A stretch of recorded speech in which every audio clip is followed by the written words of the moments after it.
Hello everyone. Real tech inside out with Akshay के इस YouTube channel पर आपका स्वागत है। आज हम बात करने वाले हैं एक बहुत ही बेसिक और इम्पोर्टेंट टॉपिक है। अगर आप सीक्वल शुरू करना चाहते हैं तो ये सबसे बेसिक टॉपिक है जिसको कि समझना बहुत इम्पोर्टेंट होता है एज ए बिगनर। अगर आप इस कॉन्सेप्ट को समझते हैं तो सीक्वल में क्वेरी करना आसान हो जाता है।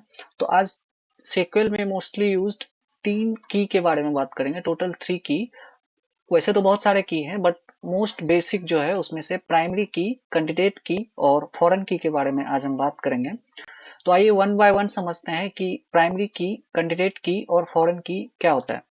तो अगर प्राइमरी की बात करें तो प्राइमरी की एक यूनिक आइडेंटिफायर होता है जिसको कि हम किसी भी टेबल को क्रिएट करने के टाइम में डिफाइन करते हैं।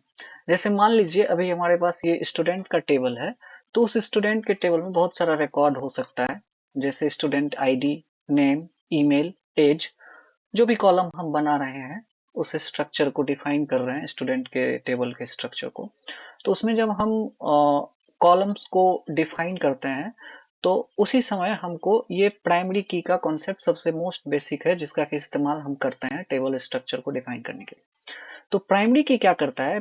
प्राइमरी की बेसिकली एक यूनिक आइडेंटिफायर है जो कि किसी टेबल के यूनिकनेस को बताता है। जैसे अब सपोज मान लीजिए किसी टेबल में स्टूडेंट का डेटा है, तो एक स्टूडेंट के डेटा में, एक स्टूडेंट के टेबल में उसका नाम, रोल नंबर या ईमेल, एज, ये सारा कॉलम जितना भी है उसमें से यूनिक क्या हो सकता है जो कि कभी भी नल नहीं हो सकता। जैसे कि स्टूडेंट आईडी, एक स्टूडेंट का एक ही आईडी हो सकता है। अगर इसको रियल लाइफ एग्जांपल से समझें, मान लीजिए कि आपके पास आपका सबसे यूनिक आइडेंटिफिकेशन क्या है? एक नॉर्मल ह्यूमन बीइंग का यूनिक आइडेंटिफिकेशन है आधार नंबर। ठीक उसी तरह टेबल्स में भी हम प्राइमरी की को डिफाइन करते हैं। तो प्राइमरी की क्या होता है कि एक टेबल में कभी भी प्राइमरी की मतलब मान लीजिए एक स्टूडेंट का आईडी 1 2 3 4 5, मान लीजिए उसका रोल नंबर है, तो कभी भी एक स्टूडेंट का दो रोल नंबर नहीं हो सकता, रोल नंबर एक ही हो सकता है। तो इस चीज को इस तरह से समझते हैं कि प्राइमरी की किसी भी टेबल के यूनिकनेस को बरकरार रखने के लिए, डुप्लीकेसी को खत्म करने के लिए, कि रिपीट ना हो उसके लिए प्राइमरी की डिफाइन करते हैं। उसी तरह से कैंडिडेट की क्या होता है कि जैसे मान लीजिए इस टेबल का स्टूडेंट आईडी है और ये ईमेल है, तो कैंडिडेट की मतलब ईमेल भी तो यूनिकनेस बता सकता है ना। मान लीजिए कि स्टूडेंट आईडी है और ये ईमेल है, तो इसमें ईमेल के थ्रू भी तो हम स्टूडेंट का डेटा निकाल सकते हैं, ईमेल भी तो किसी का रिपीट नहीं हो सकता है। तो बेसिकली कैंडिडेट की का कॉन्सेप्ट क्या होता है कि कैंडिडेट की हर एक पॉसिबल यूनिक आइडेंटिफायर, जैसे मान लीजिए कि इंसान का आधार नंबर है, पासपोर्ट है, लाइसेंस है, बहुत सारा चीज होता है उसके आइडेंटिफिकेशन के लिए, लेकिन उसमें हम डिसाइड करते हैं कि यूनिक आइडेंटिफायर किसको बनाएंगे। तो प्राइमरी की में अभी हमने देखा कि एग्जाम्पल समझा कि मान लीजिए किसी इंसान का आधार नंबर उसका यूनिक आइडेंटिफायर, उसी तरह इस टेबल में स्टूडेंट आईडी उसका यूनिक आइडेंटिफायर है। लेकिन कैंडिडेट की क्या होता है कि ऑल पॉसिबल, जैसे मान लीजिए यहाँ पर स्टूडेंट आईडी है, ईमेल है, तो इस दोनों में से ये सब कैंडिडेट की हो गया, ईमेल कैंडिडेट की हो गया, स्टूडेंट कैंडिडेट की हो गया। अब हम डिसाइड करते हैं कि ऑल पॉसिबल यूनिक जो भी हमारे पास अवेलेबल है उसमें से किसको प्राइमरी की बनाए और किसको कैंडिडेट की बनाए। तो सारा पॉसिबल यूनिक आइडेंटिफायर मतलब जो कुछ भी यूनिकनेस डिफाइन कर रहा है किसी टेबल में, वो सब कैंडिडेट की है। लेकिन उसी कैंडिडेट की में से हम डिसाइड करके टेबल में एक प्राइमरी की बनाते हैं। आई होप ये क्लियर होगा आपके लिए कि all possible unique identifier candidate की होता है, वहीं हम किसी एक को सेलेक्ट करते हैं जो कि उस टेबल के यूनिक आइडेंटिफायर के रूप में, जब एक को सेलेक्ट करते हैं तो वो प्राइमरी की होता है, और जितना भी उसमें मौजूद है उस प्राइमरी की, उस चूजन आइडेंटिफायर के अलावा, वो सब कैंडिडेट की है।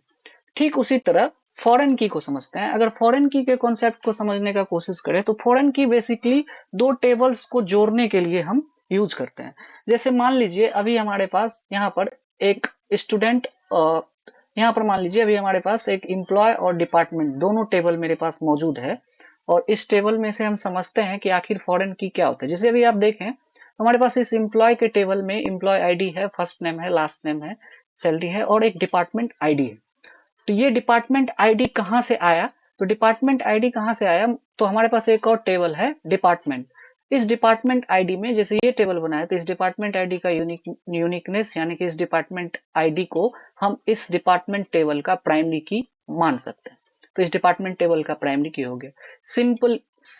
सिमिलरली दूसरे टेबल में, इस एम्प्लॉय के टेबल में एम्प्लॉय आईडी इस टेबल का प्राइमरी की है।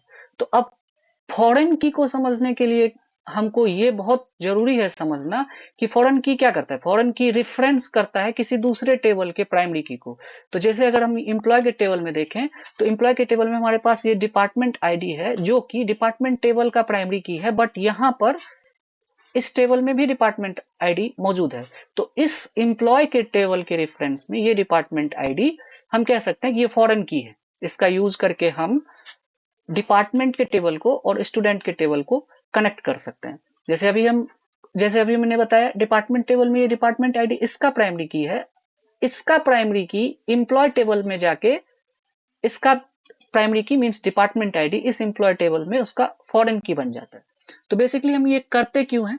तो हम इसको इसलिए करते हैं, इसको ज्वाइन करने के लिए दो टेबल में। अब मान लीजिए कि अब हमको जानना है कि कौन सा एम्प्लॉय किस डिपार्टमेंट में है, तो डिपार्टमेंट के टेबल से तो कनेक्ट करना पड़ेगा हमको एम्प्लॉय के टेबल में। तो कैसे करेंगे? तो प्राइमरी की हमारे पास इसमें एम्प्लॉय आईडी है, जबकि डिपार्टमेंट आईडी डिपार्टमेंट टेबल का प्राइमरी की है। तो इस दोनों के रेफरेंस को जब हम यूज करते हैं तो ये एम्प्लॉय टेबल में अभी ये डिपार्टमेंट आईडी फॉरेन की बन जाता है और इसी का यूज करके हम दो टेबल्स के बीच में ज्वाइन निकालते हैं। तो ये हो गया हमारा फॉरेन की का कॉन्सेप्ट और कैंडिडेट की का कॉन्सेप्ट और प्राइमरी की का कॉन्सेप्ट। ये बहुत ही बेसिक फंडा है जिसको कि समझना बहुत इंपॉर्टेंट होता है। अगर आप सीक्वल के बिगनर हैं तो आप इसको जरूर समझ लें, आगे चल के आपको क्वेरी लिखने में ये बहुत मदद करने वाला है।